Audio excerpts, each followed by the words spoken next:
Ibu, Bapak, Saudara-saudari terkasih, kita berjumpa kembali dalam katekese singkat Arah Dasar Kuskupan Agung Jakarta. Seperti kita ketahui, kita umat Kuskupan Agung Jakarta sejak tahun 2022 sampai 2026 sedang berusaha mendalami ajaran sosial gereja. Tahun lalu kita mendalami tema penghormatan martabat manusia, dan pada tahun yang berjalan ini kita mendalami tema kesejahteraan bersama.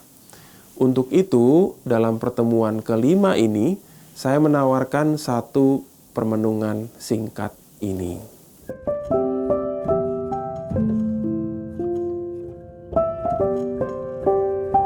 Kita sampai pada episode terakhir katekese Ardas KAJ bersama saya, Romo Aldo. Kita sudah bicara banyak hal, termasuk sebelumnya kita diingatkan juga untuk memberi perhatian khusus kepada mereka yang miskin dalam berbagai bentuknya. Preferential option for the poor.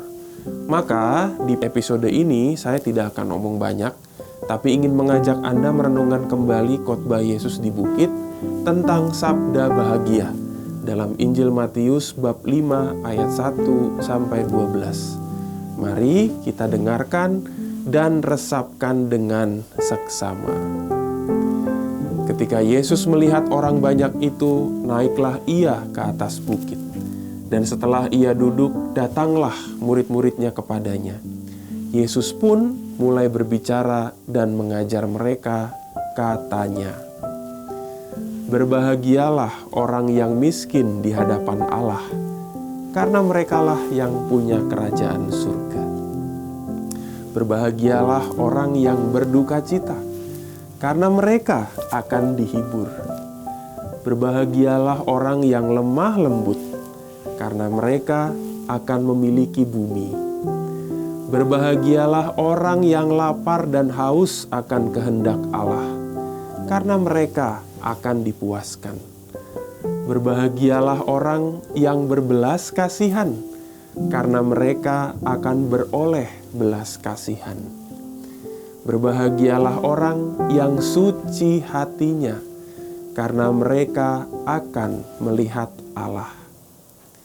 Berbahagialah orang yang membawa damai, karena mereka akan disebut anak-anak Allah. Berbahagialah orang yang dianiaya karena melakukan kehendak Allah, karena merekalah yang punya kerajaan surga. Berbahagialah kamu jika karena aku kamu dicela dan dianiaya dan kepadamu difitnahkan segala yang jahat. Bersukacita dan bergembiralah, karena upahmu besar di surga. Sebab demikian juga telah dianiaya nabi-nabi sebelum kamu." Tuhan menghendaki kita bahagia, semua, termasuk yang miskin, berduka cita, dan dianiaya. Maka marilah kita ikut bersama-sama mewujudkan kehendak Tuhan dengan terus mengusahakan kesejahteraan bersama dimanapun kita berada. Tuhan memberkati.